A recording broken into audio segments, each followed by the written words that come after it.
അപ്പ ഇതൊന്ന് വായിച്ചേ. ഇത് ജ. ഇത് ച.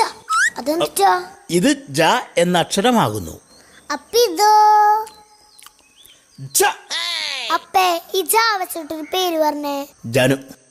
അപ്പ ഇത് വെച്ചിട്ടൊരു പേര് പറഞ്ഞേ. ജ അല്ലേ? ഝാൻസി റാണി. ഝാൻസി റാണിയാ? ഝാൻസി റാണി അല്ല. ഛ ഛ ജ ഛ ഞ. അപ്പൊ അങ്ങനെയാവുമ്പോ ഝാൻസി റാണി. പറഞ്ഞേ. ഝാൻസി റാണി. കറക്റ്റ്. നീ പറഞ്ഞേ. ഝാൻസി റാണി. കറക്റ്റ്. ഝാൻസി റാണി. അപ്പേ ഒരു സംശയം. ഈ ഝാൻസി റാണിനെ ജാർത്തിട്ട് ജാനൂരിടാൻ പറ്റോ? അതെങ്ങനെ ശരിയാവും? ഝാൻസി റാണി എന്ന് പറയുന്നത് ഒരു റാണിയല്ലേ? അപ്പൊ പവറോട് കണ്ട് നമ്മള്. അത് വേണം. ഝാൻസി റാണി. പറഞ്ഞേ. ഝാൻസി റാണി. അടിപൊളി.